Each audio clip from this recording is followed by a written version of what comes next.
Selamat pagi anak-anak. Perlu saya ingatkan untuk sekretaris supaya nama-namanya tidak hadir, supaya dicatat. Nanti selesai proses pembelajaran, nama-namanya dikasih sama saya supaya saya misinya jelas. Oke. Yang minggu lalu kita sudah belajar mengenai bagaimana keberagaman agama dapat menciptakan kerukunan, di mana kerukunan itu meningkatkan persatuan dalam Indonesia atau negeri kita. Sekarang kita masuk ke pembahasan yang baru, yaitu hidup beriman. Perlu anak-anak ketahui bahwa hidup dan iman itu tidak boleh terpisah. Jika ada iman, berarti harus ada hidup. Jika ada hidup, berarti harus ada mereka harus saling ketergantungan. Jadi kita membahas yang pertama, apa itu hidup?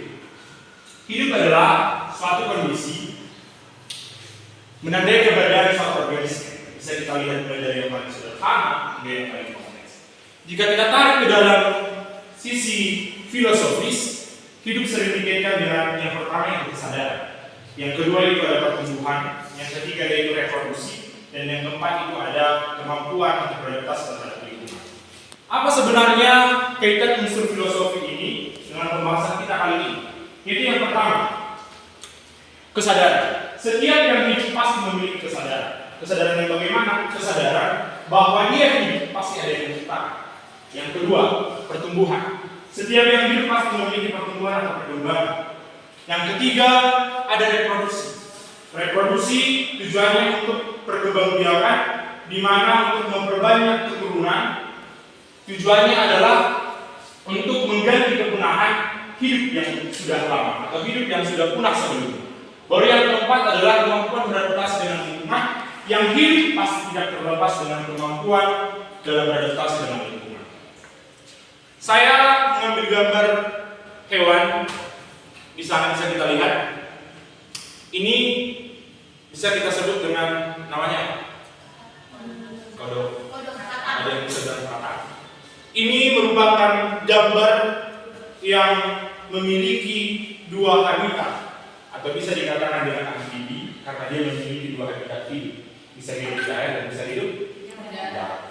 Yang saya minta, mengapa saya membuat gambar di atas, supaya kita memahami bahwa kata sebenarnya telah mencapai unsur filosofis yang keempat tadi yang sudah saya jelaskan, yaitu pertumbuhan, baru reproduksi, baru kesadaran, dan kemampuan untuk beradaptasi dengan lingkungan. Baru kita lanjutkan dengan apa itu iman. Sebelum kita masuk ke sini, apakah ada anak-anak yang tahu apa itu iman? Iman. Ya.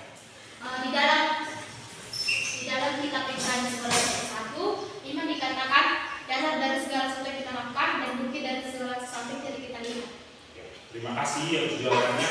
Jadi kalau pandangan dari Alkitab, memang dalam Ibrani 1 ayat 11 ayat 1, bahwa iman adalah dasar dari sesuatu kita harapkan dan bukti dari segala sesuatu yang tidak kita lihat. Dalam perjanjian lama, iman berarti berpegang teguh. Jadi beriman berarti berpegang teguh pada satu keyakinan akan suatu hal, di mana hal tersebut dapat dipercaya dan dapat diandalkan. Sebelum kita lanjut ke materi pembelajaran, kita membentuk kelompok. Di sini ada saya buat proyek kelompok dan saya akan membaginya. Kita membahas nomor 1 dan nomor 5 saja. Untuk dia, kamu nomor 1, dia nomor 5, nomor 1, nomor 5, nomor 1, nomor 5, nomor 1, nomor 5, nomor 1, nomor 5. Oke?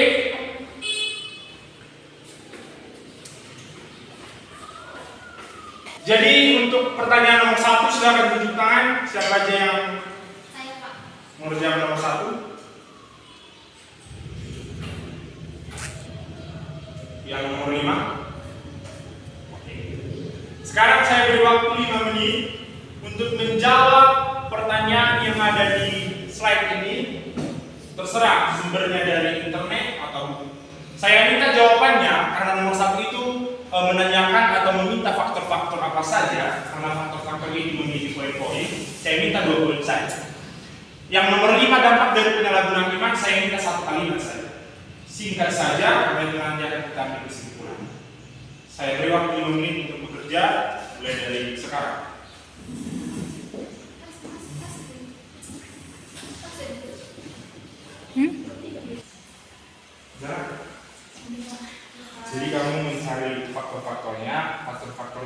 tulis hanya 2 saja karena banyak faktor-faktor. Oke. Baru kamu nomor 5 dapat dari teman-teman 5. Oke, kamu lihat. Mana? Yang sudah siap bisa angkat tangannya. 1, 2, 3, 4, 5, 6.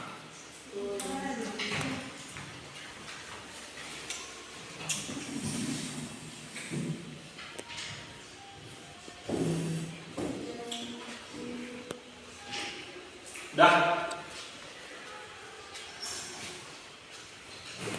Aku banyak. Yang nomor 5 cukup 1 kalimat saja. Udah? Dengar. Dengarkan instruksi dari saya. Yang nomor 1 silakan gabung dengan temannya yang nomor 1. Yang nomor 5 silakan gabung dengan temannya yang nomor 5 membentuk kelompok.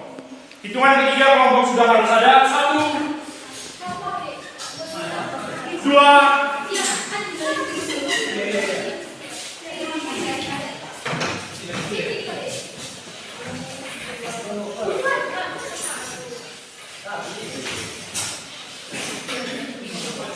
3.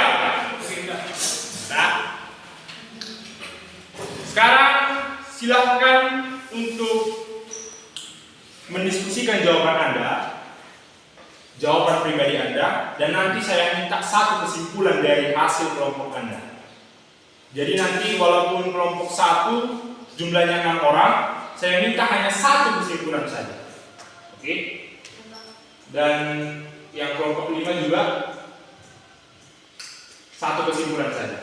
Oke? Dan saya minta kesimpulannya harus lebih dari 3 faktor. 2 faktor ya. Jadi bisa 3 faktor. Yang nomor 5 bisa 2 kali 5. Oke? Kita mulai kerja mulai dari sekarang. Kalian diskusikan tentang pertanyaan kalian dan kalian simpulkan. Saya nanti akan menyuruh 1 orang mempresentasikan hasil dari kerja kelompok. Dimulai dari sekarang.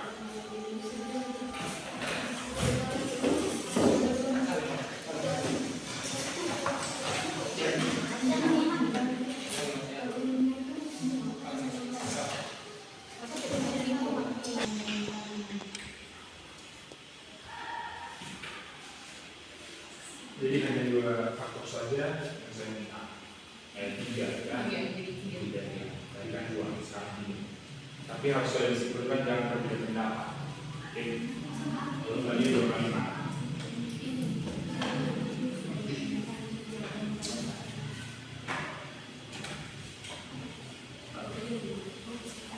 Jika sudah selesai, bisa mengangkat tangannya perwakilan satuan dari kelompok.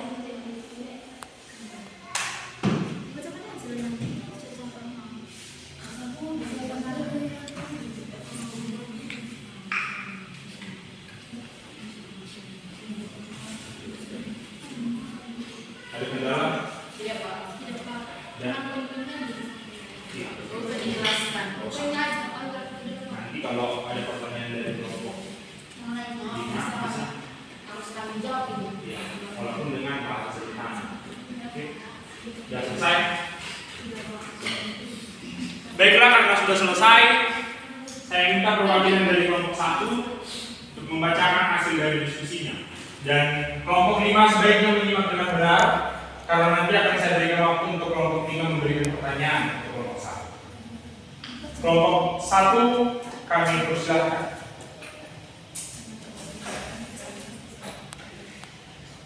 Jawaban yang dapat kami sebutkan dari diskusi kami yaitu faktor-faktornya. Yang pertama itu lingkungan sosial yang negatif, yang kedua pengaruh media dan teknologi, yang terakhir adalah hawa nafsu. Kelompok 5 sudah mendengar yang baik? Bukan. Silakan dibacakan dengan orang yang berbeda supaya semua dapat. Baik, yang dapat kami simpulkan dari hasil diskusi kami yaitu faktor-faktor yang menyebabkan faktor-faktor apa saja yang menyulitkan dalam memelihara iman.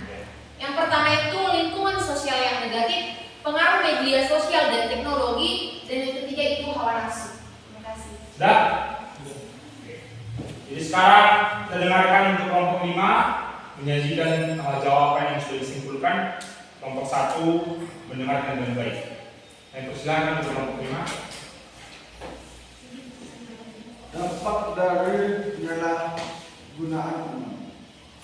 Dampak dari penyalahgunaan iman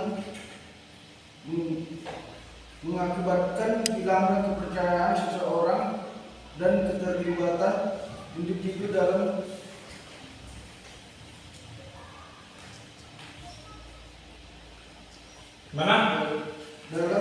keagamaan yang pada gilirannya menyebabkan kerusakan moral dan spiritual yang menjadi.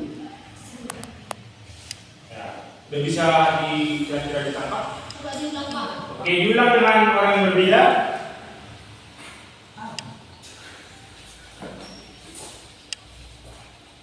Dampak dari penyalahgunaan iman, yaitu dampak dari penyalahgunaan iman mengakibatkan hilangnya kepercayaan seseorang dan keterlibatan individu dalam kegiatan keagamaan yang pada gilirannya menyebabkan kerusakan moral dan spiritual yang mendalam.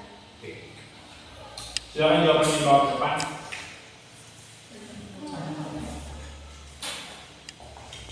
Saya berikan waktu kepada kelompok 1 untuk menyajikan apa yang ditangkap dari kelompok 5.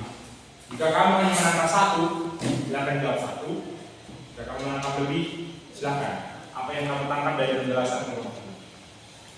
Satu orang perwakilan sudah dari sekarang.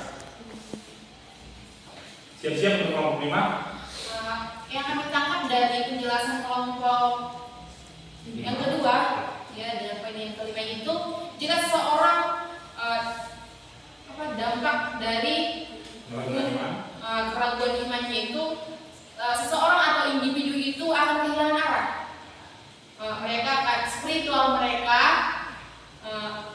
keagamaan merusak spiritual seseorang dan kepercayaannya kepada Tuhannya atau agamanya tidak terarah. Berikan yang sekarang untuk kelompok 1. Karena mereka berarti mendengar dan mengingat apa yang dijelaskan oleh kelompok 5. Saya persilakan kelompok 5 satuan perwakilan untuk menjabarkan apa saja yang dengar dan yang lengket di otaknya penjelasan dari kelompok 1. Kami persilakan untuk kelompok 5. Kelompok 2 bagaimana? Baiklah, kami dari kelompok 2. Baiklah, kami dari kelompok 2 yang kami tangkap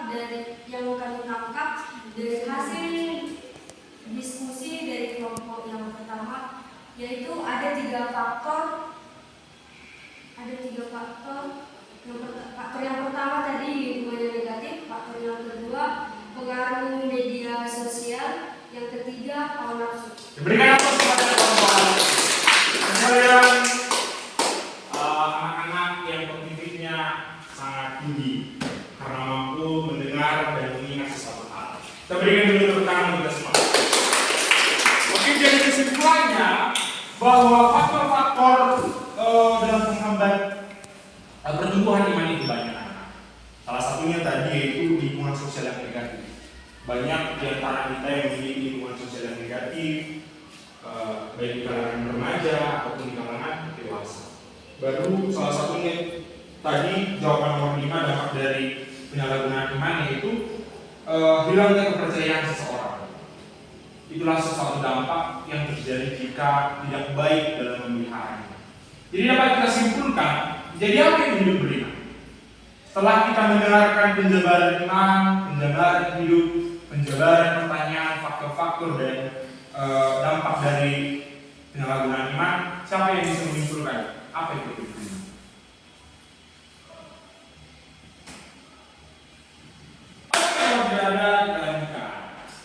Hidup beriman adalah kehidupan yang dijalani dengan penuh keyakinan tanpa keraguan. Oke, kehidupan yang dijalani dengan penuh keyakinan tanpa keraguan. Iman merupakan kepercayaan yang meresap ke dalam hati, ya, yang meresap ke dalam hati dan memberi pengaruh pada pandangan hidup, tingkah laku dan perbuatan sehari-hari. Sekali lagi, hidup beriman adalah kehidupan yang dijalani dengan penuh keyakinan tanpa keraguan. Iman merupakan kepercayaan yang meresap ke dalam hati dan memberi pengaruh pada pandangan hidup, tingkah laku, dan perbuatan saya. Cukup sekian pokok bahasan kita pada hari ini. Semoga ilmunya bertambah dan imannya semakin teguh, karena hidup tanpa iman itu kita ibaratkan hidup itu sebagai perbuatan yang, jadi kata firman Tuhan berkata hidup tanpa iman, perbuatan tanpa iman itu adalah mati, dan iman tanpa perbuatan adalah sia-sia. Oke anak-anak, cukup sekian presentasi, cukup sekian materi pembelajaran kita hari ini, dan minggu depan kita akan lanjut. Sekretaris jangan lupa supaya nama-namanya diberikan sama saya. Sekian dan terima kasih. Saya ucapkan shalom, dan satu orang kami persilakan untuk menutup kita dalam ibadah. Teman bersama. Baiklah, buat teman-teman sekalian, kita berdoa. Sebelum kami mengucap syukur Bapa yang baik atas segala berkat penyertaan Tuhan yang masih melingkupi dalam aspek kehidupan kami sehari-hari. Di mana Bapa yang baik, pada saat ini kami telah selesai melakukan dalam kami. Aktivitas kami selanjutnya kami serahkan ke dalam tangan-Mu. Di dalam nama Anakmu, Tuhan Yesus Kristus, kami berdoa dan bersyukur kepadamu. Amin. Amin. Akhir kata saya ucapkan shalom dan selamat pagi. Pagi, Pak.